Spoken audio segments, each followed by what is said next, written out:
Baiklah, Assalamualaikum warahmatullahi wabarakatuh. Pertama-tama saya panjatkan doa kepada Allah Subhanahu wa Ta'ala karena rahmat dan karunia-Nya saya dapat melaksanakan presentasi saya yang berupa seminar outline skripsi saya dengan judul Alternatif Desain Struktur Tahan Gempa Gedung Hotel di Jalan Ketapang, Pontianak dengan metode dinding geser. Pertama-tama saya akan menjelaskan pokok pembahasan saya. Pertama dari bab 1 yang berupa berisi pendahuluan yang berisi latar belakang, tujuan, pembatasan masalah, data gedung, sistem pembanan, standar yang digunakan, dan sistematika penulisan. Bab 2 yang berupa tinjauan pustaka yang berisi elemen struktur pembebanan, parameter perencanaan gempa, persyaratan desain seismik, dan fondasi. Dan bab 3 yaitu metodologi perhitungan yang berisi preliminary design, analisis pembebanan, pengecekan perilaku struktur, perhitungan gaya dalam, desain pengulangan, dan diagram alir. Selanjutnya bab 1. Latar belakang. Banyaknya wisatawan yang berkunjung ke Pontianak mendorong para pengusaha di bidang jasa perhotelan, khususnya hotel di Jalan Ketapang yang ikut bersaing menawarkan kelebihannya. Dalam perencanaan sebuah gedung, khususnya untuk gedung hotel yang bertingkat, struktur bangunan lebih baik dibuat secara vertikal dengan tujuan memaksimalkan lahan. Berdasarkan peta sumber dan bahaya gempa bumi Indonesia tahun 2017 yang disusun oleh Badan Penelitian dan Pengembangan Kementerian Pekerjaan Umum dan Perumahan Rakyat atau PUPR, Kota Pontianak sudah termasuk kota yang kemungkinan terjadi gempa ringan hingga sedang. Dan kemungkinan gempa ini tuh juga ada di peta dari Puskim. Solusi yang digunakan dalam merencanakan ulang ialah dengan metode penahan gempa berupa shear wall atau dinding geser, atau yang biasa sering dikenal juga dengan sebutan dinding struktural. Tujuan: mampu melaksanakan permodelan struktur tahan gempa pada gedung hotel di Jalan Ketapang, Pontianak dengan menggunakan program komputer. Di sini saya menggunakan program berupa ETAPS. Kedua, mampu merencanakan struktur gedung hotel di Jalan Ketapang, Pontianak yang memenuhi syarat kekuatan, keseimbangan, dan semua persyaratan dari peraturan-peraturan yang berlaku. Membandingkan detailing elemen struktur hasil analisis dengan gambar DED existing. Pembatasan masalah. Di sini pembatasan masalah yang saya gunakan itu tidak meliputi perencanaan RAB atau rencana anggaran biaya, perencanaan juga tidak meliputi arsitektural bangunan, dan tidak meliputi electrical, plumbing, dan finishing. Ruang lingkup. Ruang lingkup dalam skripsi yang saya kerjakan ini yaitu struktur yang digunakan itu merupakan beton betulang dengan sistem dinding geser. Perencanaan mencakup struktur bagian fondasi, plat, balok, dan kolom. Komponen beban yang diperhitungkan dalam perencanaan struktur adalah beban gravitasi berupa beban mati dan beban hidup, serta beban horizontal atau lateral berupa beban angin dan beban gempa. Komponen sarana pendukung bangunan yang direncanakan mencakup perencanaan lift dan tangga darurat. Data gedung. Berikut data gedung yaitu struktur berupa beton bertulang, jumlah lantainya 10, panjang bangunannya 36,11 meter, lebar bangunan 13,2 meter, dengan variasi tinggi lantai yaitu 3,2, 3,85, 5, dan 3,25, dan total tinggi bangunannya yaitu 38,4. Serta spesifik material yang digunakan itu berupa mutu beton yaitu 25 MPa, mutu baja yaitu yang deformasinya berupa 420 MPa, serta mutu baja polos yaitu 240 MPa. Berikut merupakan gambar-gambar DED yang telah ada yang saya dapatkan, dan bangunan ini tuh juga udah berdiri.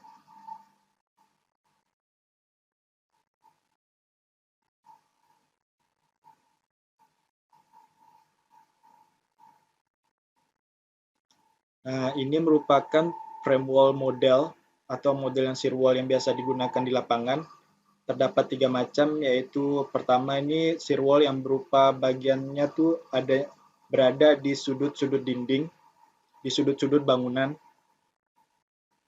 Yang kedua tuh shear wall juga sering digunakan itu juga di chore lift. Dan ini merupakan gabungan yang shear wall-nya itu berada di dinding bangunan dan chore lift. Dan standar yang saya gunakan di sini yaitu SNI 1727/2013 yang berisi beban minimum untuk perencanaan bangunan gedung dan struktur lain, SNI 1726/2019 yaitu tata cara perencanaan ketahanan gempa untuk struktur bangunan gedung dan non-gedung, serta SNI 2847/2019 berupa persyaratan beton struktural untuk bangunan gedung dan penjelasan. Sistematikanya yaitu dari bab 1 pendahuluan, dilanjutkan dengan tinjauan pustaka, metodologi analisis, preliminary design, permodelan struktur, pengecekan perilaku struktur, detailing elemen struktur, perencanaan fondasi, dan penutup. Yaitu bab 2 tinjauan pustaka.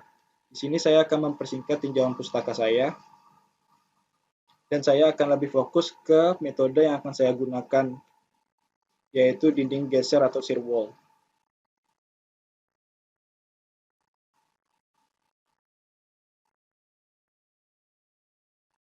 Dinding geser atau shear wall yang biasa kita kenal dengan dinding struktural merupakan bagian dari suatu sistem struktur yang memikul beban-beban gravitasi maupun beban lateral yang bekerja pada struktur. Sebuah dinding struktural memiliki kekakuan yang lebih baik dibandingkan dengan struktur rangka pemikul momen terbuka. Hal inilah mengapa saya mengambil metode dinding geser. Sehingga pada saat memikul beban gempa, dinding struktural akan menunjukkan kinerja yang lebih baik. Ini adalah syarat-syarat untuk kuat geser suatu shear wall. Itu terdapat dalam poin 18.10.2 berupa tulangan, rasio tulangan. Di sini dijelaskan di poin 18.10.2.1 yaitu rasio tulangan pada badan atau web terdistribusi rho T dan rho L. Rho T itu rasio tulangan dan rho T itu rasio tulangan secara longitudinal dan rasio tulangan secara transversal. Di sini dijelaskan bahwa syarat gaya geser desain itu VU lebih besar daripada 0,083 ACV lambda akar FC aksen. Dan untuk rasio tulangannya itu tidak boleh kurang dari sama dengan 0,025. Di sini juga dijelaskan dalam poin 18.10 tadi, kecuali bila VU tidak melebihi 0,0835, ROT diizinkan direduksi sesuai 16.11.6. Di sini rho L itu menunjukkan rasio tulangan secara longitudinal dengan rumus A untuk indeks luasan, S itu untuk steel, dan C itu untuk konkrit atau beton secara vertikal, dan rho T itu rasio tulangan secara transversal dengan rumus ASN per ACN. Jarak tulangan masing-masing arah pada dinding struktural tidak boleh diambil melebihi 450 mm. Ini juga ada tercantum dalam syarat di SNI tadi, di mana berbunyi spasi tulangan untuk masing-masing arah pada dinding struktural tidak boleh melebihi 400 mm. Tulangan memberi kontribusi Vn harus menerus dan harus didistribusikan sepanjang bidang geser. Selanjutnya, apabila kuat geser atau VU lebih kecil daripada 0,083 ACV lambda akar FC aksen, maka rasio tulangan minimum seperti pada dinding geser struktural. Di sini saya masih menggunakan SNI 2847/2013. Di mana di sini kita lihat kita dapat mengetahui tulangan longitudinal minimum dengan syarat sebagai berikut. Dari batang ulir, tulangan kawat las, dan batang ulir atau tulangan kawat las dari pracetak dan cor di tempat. Di sini saya akan menjelaskan apa yang tadi ini, yang rasio tulangan longitudinal dan transversal. Di sini akan menunjukkan indeks luasan, dan S itu menunjukkan luasan steel atau tulangan. Itu tuh diidentifikasikan dengan ASV dan ACV. Di sini ASV itu untuk indeks rasio yang hitam, untuk luasan tulangan. Dan ACV itu untuk luasan dinding gesernya, yaitu yang ditunjukkan dengan warna merah. Di sini tuh beban lateralnya tuh gaya gempa tuh diarahkan dari VU. Sedangkan yang tadi ASN dan ACN itu merupakan luasan yang diarahkan secara longitudinal, transversal atau secara vertikal. Di sini terlihat tulangan itu terdapat syarat bahwa tulangan itu harus 2 lapis pada dinding geser dengan syarat-syarat seperti berikut. Di sini juga ada indeks HW atau tinggi dinding geser, LW atau lebar dinding geser, dan TW atau tebal dinding geser. Tulangan. Paling sedikit 2 lapis tulangan harus digunakan pada suatu dinding geser. Jika VU lebih besar daripada 0,715 ACV atau HW per RW lebih besar sama dengan 2, di mana HW dan LW merupakan tinggi dan panjang dinding geser keseluruhan, seperti yang gambar berikut, HW dan LW.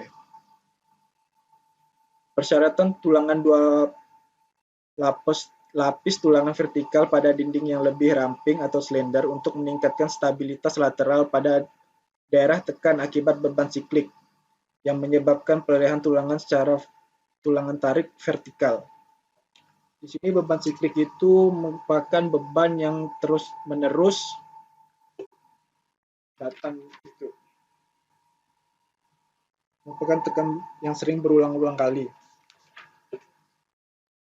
Selanjutnya, kuat geser. Kuat geser suatu dinding struktural dikatakan mencukupi apabila dipenuhi kondisi sebagai berikut.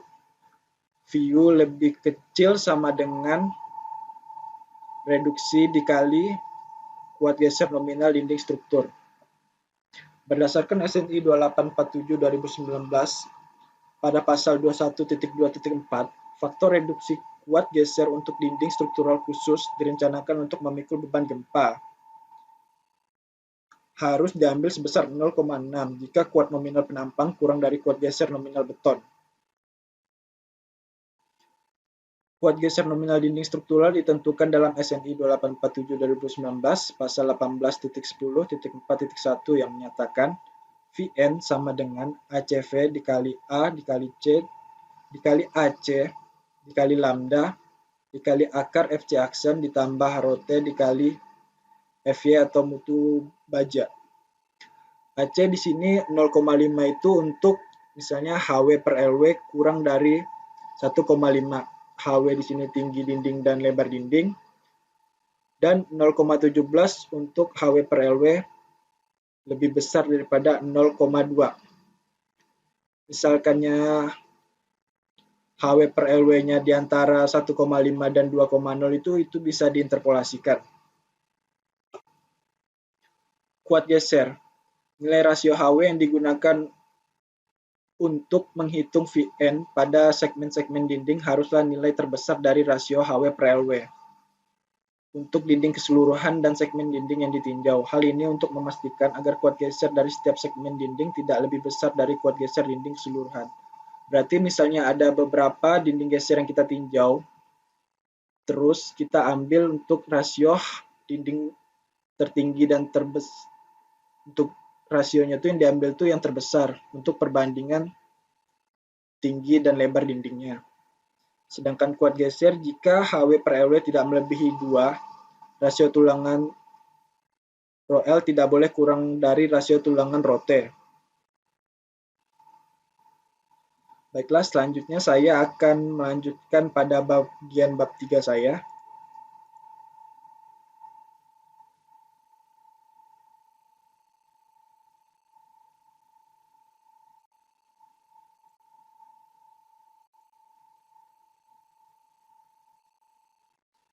Yaitu metodologi perhitungan. Preliminary design. Pada tiap dilakukan perhitungan awal untuk memperkirakan dimensi elemen-elemen pada struktur dengan berpedoman SNI 2847/2019, di mana dari hasil perkiraan dimensi awal ini akan digunakan untuk membuat permodelan dan perhitungan detail selanjutnya. Apabila elemen struktur yang direncanakan pada tahap ini adalah sebagai berikut. Plat lantai, balok, dan kolom. Plat lantai. Untuk langkah-langkah perhitungan plat dijelaskan sebagai berikut. Menentukan tipe plat berdasarkan rasio antara panjang bentang terpendek dan bentang terpanjang. Menghitung tebal minimum plat sesuai disyaratkan pada SNI 2847/2019. menghitung beban-beban yang bekerja pada plat, menghitung besar-besar gaya dalam yang terjadi pada plat yang menggunakan etaps dengan menggunakan etaps, menghitung luasan yang diperlukan berdasarkan output gaya-gaya dalam yang bekerja pada plat. Balok. Untuk langkah-langkah perhitungan balok sebagai berikut tercantum di dalam SNI 2847/2019, yaitu menghitung tebal minimum balok. 2847/2019 pasal 5 itu untuk menghitung beban-beban yang bekerja. SNI 2847/2019 itu untuk kekuatan perlu, menghitung kekuatan perlu pada sesuai prosedur analisis. Menghitung kekuatan rencana untuk setiap kombinasi beban terfaktor yang dipakai di mana kekuatan desain di semua penampang harus memenuhi syarat Mn lebih besar dari sama dengan Mu atau theta Vn lebih besar sama dengan Vu dan theta Tn lebih besar sama dengan Tu dan theta Pn lebih besar sama dengan Pu untuk menghitung luasan tulangan yang diperlukan berdasarkan persyaratan kekuatannya. Kolom. Untuk langkah-langkah perhitungan kolom, beban yang diperhitungkan dalam perencanaan awal kolom adalah beban gravitasi. Menghitung beban-beban yang bekerja pada kolom, merencanakan dimensi kolom yang dihitung pada tributary area, menghitung kekuatan rencana untuk setiap kombinasi beban terfaktor yang dipakai di mana kekuatan desain di semua penampang harus memenuhi syarat-syarat seperti tadi, menghitung luasan tulangan yang diperlukan sesuai persyaratan kekuatan. Analisis pembebanan itu mencakup beban vertikal yang terdiri dari beban mati, berupa berat sendiri struktur, dan beban hidup merupakan beban yang bergerak serta beban yang disesuaikan dengan fungsi gedung itu sendiri.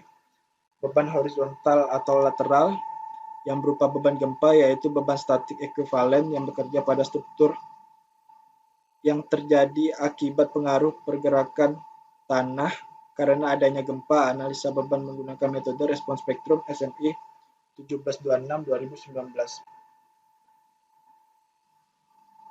Yaitu pengecekan perilaku struktur terdapat pada pasal berikut: rasio partisipasi modal massa 7.9.1 dan sebagainya. Perhitungan gaya dalam. Struktur gedung dianalisis dengan program etaps dengan langkah-langkah sebagai berikut: permodelan struktur pada program, penentuan jenis mutu bahan yang digunakan, penentuan dimensi-dimensi elemen struktur, pembebanan pada struktur sesuai SNI 2847/2019 dan beban gempa SNI 1726/2019. Kemudian di running semua input yang sudah dimasukkan pada program. Komponen plat dimodelkan sebagai shell, komponen pendukung serta analisa perhitungan gaya-gaya dalam sarana pelayanan gedung berupa tangga serta lift dilakukan secara terpisah, di mana gaya-gaya dalam terjadi kemudian dibebankan pada struktur utama. Desain penulangannya itu berupa output data dari perhitungan gaya-gaya dalam sebelumnya. Digunakan untuk memperoleh luasan tulangan yang diperlukan, kemudian diperiksa kembali berdasarkan persyaratan kekakuan struktur. Perencanaan penulangan meliputi penulangan lentur, geser, dan torsi. Desain penulangan sesuai dengan sistem rangka pemikul momen. Berikut adalah bagan alir. Yang pertama itu dimulai, yaitu data perencanaan berupa gambar dan data tanah. Gambar bangunan di sini itu untuk sebagai acuan kita memodelkan etaps, kemudian preliminary design, kemudian permodelan strukturnya tadi menggunakan gambar bangunan, kemudian input pembebanan dan analisis, kemudian pengecekan perilaku struktur, kemudian desain penulangan, terus kontrol apakah udah kuat gesernya sudah mampu menahan beban gempa yang direncanakan. Kalau belum tinggal kalau belum mampu menahan kuat geser, kembali diredesain dari permodelan struktur. Selanjutnya perencanaan fondasi, pernyataan laporan, dan selesai. Baiklah, sekian presentasi saya. Apabila masih ada kekurangan saya mohon maaf. Wabillahi taufiq wal hidayah. Wassalamualaikum warahmatullahi wabarakatuh.